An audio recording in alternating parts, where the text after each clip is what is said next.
Problems. अब यार आप कहोगे प्रॉब्लम से स्टार्ट कर रहा है, क्या आदमी है।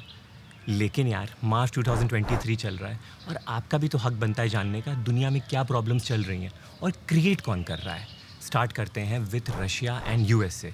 ये इतने मैच्योर्ड लोग हैं, ये इतने सेंसिबल लोग हैं, ये वर्ल्ड पावर है, इनको दुनिया देखता है। लेकिन यार ये गलती करने से एकदम बाज नहीं आते हैं। हद है अपनी ईगो को सेटिस्फाई करने की। अभी रशिया ने एक अग्रीमेंट कर दिया यूएस के साथ cancel out by the name of new start treaty. अब ये किस चीज़ को लेके है? ये इस चीज़ को लेके है कि मान लो रशिया के पास जितनी न्यूक्लियर वेपन्स हैं, यूएस के पास जितनी न्यूक्लियर वेपन्स हैं, इन दोनों कंट्रीज़ को एक दूसरे को लेखा जोखा देना है कि भाई आप कितना बढ़ा रहे हो, कितना घटा रहे हो, क्या कर रहे हो। इससे होता क्या है कि पूरे वर्ल्ड में एक वॉच रहता है। अब ये चीज़ रशिया ने कैंसिल कर दी। अब होगा क्या? अब होगा ये कि जो दूसरे न्यूक्लियर आर्म नेशन है जैसे कि चाइना, इज़राइल, पाकिस्तान, अब ये भी सोचेंगे नहीं कि हमें यार वर्ल्ड में आंसरेबल होना है कि अगर हम एक मिसाइल बना रहे हैं, न्यूक्लियर रिलेटेड कोई वेपन बना रहे हैं, कोई हमको यूएस को किसी को कुछ जवाब ही नहीं देना है। अब सोचो कि कोई लड़ाई हो गई, कुछ हो गया, अपनी ईगो को सेटिस्फाई करने के लिए आपने छोड़ दिया। छोटा सा अर्थ है, पीछे पड़े हो सब लोग। सिस्टम से चीज़ें चलती हैं ना, just like a family man. What are you doing man? अब बात करते हैं दूसरी चीज़ की जो कि है जीडीपी। पता है 2022 के लास्ट 3 मंथ्स में जीडीपी ग्रोथ डिक्लाइन हुई बाय 4.4%। अब पहले कुछ समवेयर अराउंड 6.3% थी। अब ये डिक्लाइन हुआ क्यों? ये डिक्लाइन हुआ ड्यू टू हाई इन्फ्लेशन जो वर्ल्ड में चल रहा है। अब यार सोचो ना, ग्लोबलाइज्ड जो वर्ल्ड है उसमें जो चीज़ होती है उससे कितना नेशनल लेवल पे भी इम्पैक्ट पड़ता है। तो सबको लेके ही चलना है। अब बात करते हैं जानवरों की, वो भी एकदम पावरफुल वाले, जो कि हैं लाइन एंड लिपर्ड। गुजरात में since last 2 years somewhere around 610 lions and leopard died, जिसमें से 140 मरे ड्यू टू ह्यूमन एरर, जैसे कि कार एक्सीडेंट, जैसे कि वेल में गिर गए। अब यार ये भी बात ठीक नहीं है। अब बात करते हैं क्राइम की, ये भी बैड ही न्यूज़ है। ओडिशा में क्राइम बढ़ गया by more than 65% from 2018 till 2022। अब समझो जिस्ट 2022 में जो केसेस रजिस्टर्ड हुए that is more than 1.78 lakh. कहाँ जा रही है दुनिया? नोटिस करना, जब तुम स्विगी और जोमेटो खोलते हो तुम डील हमेशा वही लेते हो जहां पे तुम्हें अच्छे ऑफर मिलते हैं, डिस्काउंट मिलता है, या तुम्हारे कार्ड पे कोई बहुत अच्छी डील मिल जाती है। करेक्ट? अपना तो सोच लिया, लेकिन क्या दूसरे का सोचा? उस रेस्टोरेंट वाले का भी, क्योंकि भाई वो भी बिजनेस खोला है कुछ 2 रुपए कमाने के लिए। आपको पता है जोमेटो जो है वो कमीशन लेता है पर डिलीवरी इन रेस्टोरेंट से जो उनके प्लेटफॉर्म पे हैं, समवेयर अराउंड 18 to 25% की कमीशन। अब जोमेटो कह रहा है कि हम ये कमीशन और एडिशनल इंक्रीज करेंगे by more than 2 to 6%। Restaurant वाले कह रहे हैं यार ये तो ठीक बात नहीं है, हम ऑलरेडी कमीशन दे रहे हैं उसके ऊपर से ये भी। बट जोमेटो वाले कह रहे हैं यार देखो मार्केट ठीक नहीं है, हमें भी तो सर्वाइव करना है। और एक चीज़ और है, जो स्विगी है वो जोमेटो से ज़्यादा कमीशन लेता है। पर आई थिंक हम तो यही देखेंगे ना कि डील कौन अच्छी दे रहा है। बाकी आप ये रेस्टोरेंट एंड जोमेटो स्विगी निपट लो। ये मेरा सैमसंग गैलेक्सी है, 6 साल हो गए इसे। अब मैं सोच रहा हूँ उसको सेकेंड हैंड निकाल दूँ, लेकिन क्या ही मिलेगा 6 साल पुराने फ़ोन का। तो क्या मैं ये वापस कंपनी को दे सकता हूँ? मतलब लो यार, वेस्ट में रिसाइकिल करो, जो करना है करो। ऐसा है क्या पॉसिबल? कंपनी के पास मैं जाऊँगा, मना तो नहीं करेगी? मतलब ऐसा तो नहीं कि उनके मन पे है। अरे घंटा मन पे है, क्योंकि मैं बात करने वाला हूँ ई वेस्ट रूल की। मैं बात करने वाला हूँ एक्सटेंडेड प्रोड्यूसर्स रिस्पॉन्सिबिलिटी, जो कि आता है EPR कंप्लाइंस के अंदर। इसमें यह है बॉस, प्रोड्यूसर की रिस्पॉन्सिबिलिटी है, मतलब सैमसंग की रिस्पॉन्सिबिलिटी है कि वो इस फ़ोन को लेगी जब मैं इसको डिस्कार्ड करना चाहूँगा और इसको प्रॉपर तरीके से रिसाइकिल करेगी। अब इससे फ़ायदा क्या होगा ओवरऑल? अब मान लो इस फ़ोन में जो बनने में चीज़ें लगी हैं वो बहुत सारी इंपॉर्टेंट भी हैं जो काम आ सकती हैं, जैसे कि रेयर अर्थ मटेरियल, वो निकाला जा सकता है, एक्सट्रैक्ट किया जाता है और तरीके से रिसाइकिल किया जा सकता है सस्टेनेबल वे से, विच इज़ गुड। अब देखा ये जाता है कि मोस्टली जो बड़ी बड़ी कंपनीज़ हैं इन्होंने प्रॉपर रिसाइकलिंग का सिस्टम बनाया नहीं है। मतलब इनडायरेक्ट मार्केट में ही ये सब होता है और एकदम उन पे सारा बोझ छोड़ देती हैं कि देखो हमारी नहीं है, इनडायरेक्ट मार्केट के जो रिसाइकलिंग वाले प्लेयर हैं वो करें। बट लीगली ये उतना सही नहीं है, कंपनी को ही सब करना है in and out. I think e waste rule थोड़ा सा और बेटर हो रहा है, कुछ नए नए अमेंडमेंट्स आ रहे हैं, उसके बाद डिजिटली बहुत सारी चीज़ें हो जाएंगी। तो अब ना कोई भी आपकी इलेक्ट्रॉनिक चीज़ें हों जो कि आप डिस्कार्ड करना चाहते हो, एकदम यूज़ हो गया हो, तो प्रोड्यूसर के पास जाओ और डिस्कार्ड कराओ। व्हाट इज़ ऑल दिस यार, ये क्या, जब देखो ना तब 111 दिखा, 222 दिखा, 444 दिखा, एंजल है मेरे साथ, एंजल नंबर है।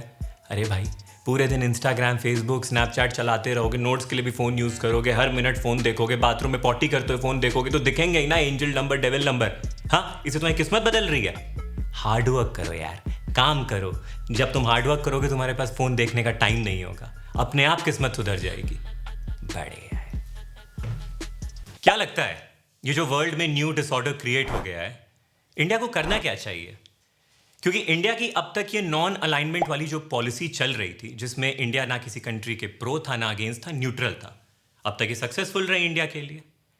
लेकिन बॉस, चाइना तो कोई रीज़न ही नहीं छोड़ता है कि इंडिया उसके खिलाफ ना बोले या इंडिया को प्रोवोक करने की कोई अपॉर्चुनिटी नहीं छोड़ता है। याद है गलवन वैली अटैक, हमारे कितने सारे जवान शहीद हो गए। पाकिस्तान के साथ चाइना अपने बायलैटरल रिलेशनशिप स्ट्रॉन्ग करता जाता है, उनकी कंट्रीज़ में खूब पैसा लगाता है। वो इसलिए नहीं क्योंकि उसको बहुत अपॉर्चुनिटी दिखती है पाकिस्तान में, वो इसलिए क्योंकि चाइना चाहता है कि पाकिस्तान एक स्ट्रॉन्ग काउंटर बने इंडिया के लिए, क्योंकि पाकिस्तान और इंडिया एनिमीज़ हैं, तो China will leave no stone unturned.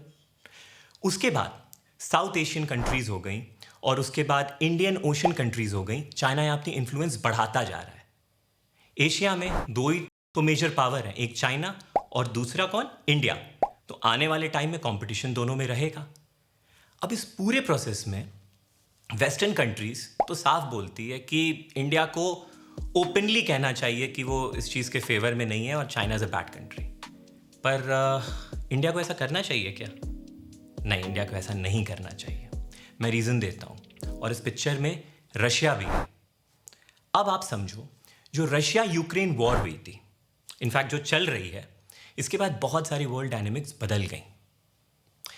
साफ साफ वेस्टर्न कंट्रीज जैसे कि यूएस, इन लोगों ने बोला इंडिया को जो वेस्टर्न ब्लॉक है उसको ज्वाइन करना चाहिए और एकदम रशिया के खिलाफ हो जाना चाहिए।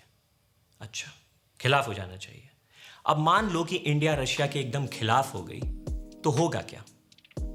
रशिया चली जाएगी कंप्लीटली इन चाइनाज कैंप। इससे इंडिया को काफ़ी लॉस है। अभी आपने रिसेंट एक न्यूज़ और सुनी होगी कि यूएस ने अफगानिस्तान छोड़ दिया, 20 साल से वहीं थे। अब वहाँ पे आ गया तालिबान, अफगानिस्तान में रूल कर रहा है तालिबान। इसका मतलब है इंडिया की जो नेशनल सिक्योरिटी है उस पर खतरा। अब यूएस तो पिक्चर से हट गया, अब इंडिया की जो सिक्योरिटी है वो कौन मैनेज करेगा? सेंट्रल एशिया से इंडिया को भी तो एक सिक्योरिटी चाहिए कि कोई दिक्कत ना हो। अब यहाँ पे आती हैं यूरेशियन कंट्रीज जैसे कि रशिया, वो इंडिया को बहुत सेफ्टी देंगे और इन लोगों के टर्म्स यूएस से अच्छे नहीं हैं। अब आज की डेट में अगर इंडिया ने अपने टर्म्स खराब कर लिए रशिया से, चाइना से, तो अल्टीमेटली लॉस किसका हुआ? इंडिया का। तो क्या इंडिया को एकदम प्रो यूएस ब्लॉक या वेस्टर्न ब्लॉक की तरफ जाना चाहिए? नहीं जाना चाहिए, in spite of the fact that China is not doing right for India. But if you see the broader picture, India should have a very cooperative strategy. Multi engagement की need है, ना multi alignment with mid power countries, in fact with all the countries. So यहाँ पे थोड़ा सा ना India को जिस प्रोसेस पे चल रहे हैं उस पर ही चलना चाहिए। फोकस थोड़ा सा बस चेंज ऐसे कर देना चाहिए कि दूसरी कंट्रीज से जब आप इन्वॉल्व हो रहे हो, चाहे वो यूरेशियन हो, चाहे वो सेंट्रल एशियन कंट्रीज हो, कि आप जो इन्वेस्टमेंट कर रहे हो, जो अग्रीमेंट्स कर रहे हो, वो बिजनेस ड्रिवन है। क्योंकि जब बिजनेस चलता रहेगा ना तो किसी कंट्री को कोई भी प्रॉब्लम नहीं होगी। बड़ा पैसा है तुम लोगों के पास, 15, 20 लाख, 25 लाख की गाड़ी ऐसे लेते हो जैसे कि पॉपकॉर्न। हाँ, मेरे पास नहीं है ना तो जेलसी होती है। लेकिन हाँ, ये वेटिंग पीरियड जो इतना लंबा है, इससे तो जल रही होगी। टाइम से गाड़ी मिल नहीं रही है पैसा होने के बावजूद। मैं बात कर रहा हूँ फॉर एग्जाम्पल महिंद्रा की गाड़ियों की। जैसे तुम ले लो महिंद्रा XUV 700। अब इसका वेटिंग पीरियड है मोर देन 15 टू 16 मंथ का। बात करता हूँ मैं थार की, जो कि लॉन्डो की गाड़ी, इसका वेटिंग पीरियड है from more than 4 to 9 months का। अब आ जाती है फैमिली वाली कार, जो कि है मारुति की, इसका वेटिंग पीरियड है लगभग फ्रॉम 9 टू 11 मंथ्स का। और अब आ जाती है मतलब एकदम वो वाली कार जो पूरे फीचर्स दे देती है कम पैसे में, दैट इज़ हुंडई। इनका वेटिंग पीरियड चल रहा है फ्रॉम 3 टू 5 मंथ्स, मतलब इस ड्यूरेशन में तुमको ये सब गाड़ियाँ मिल जाएंगी। Now coming up on the sales of these vehicle, 2023 में इनकी सेल्स होने वाली है अप, जो कि पहुंचेगी एट 3.9 मिलियन यूनिट्स। 2022 में भी अच्छा किया, बट इससे कम था, which was at 3.07 million units. Good यार, लो गाड़ी। मेरे पास तो पैसे नहीं, तो मैं क्या ही लूँ, स्कूटी लूँगा। देखो यार, हाई क्लास और मिडिल क्लास में पता है कौन वाला फ़र्क है? जैसे ब्रोकली और गोभी में, चीज़ वही है, बस कलर बदल गया है। इतना चक्करों में मत पड़ा करो, गोभी खाओ, प्याज खाओ और ये मूली वाले पराठे खाओ, फाट करो, लाइफ जियो। कौन सा साल चल रहा है ये? 2023। इंडिया की पॉपुलेशन मैक्सिमम किनसे भरी है? यंग लोगों से। और आज के ज़माने में अगर तुम सुनते हो कि कोई कास्टिस्ट है, मतलब कि डिस्क्रिमिनेशन कर रहा है, जज कर रहा है ड्यू टू कास्ट, तो कैसा लगेगा? तुम कहोगे तो कॉमन बात है। अब मैं कहूँगा कि अगर ये कास्टिस्ट वाली हरकत कर रहे हैं पढ़े लिखे लोग, जो कि टॉप यूनिवर्सिटी में सेलेक्ट होकर जाते हैं, जिनकी आईक्यू नॉर्मल लोगों से बहुत ऊपर रहती है, और अगर मैं तुमसे कहूँ कि due to this many students are committing suicide, तो तुम्हें कैसा लगेगा? सिर्फ आईआईटी की बात करता हूँ।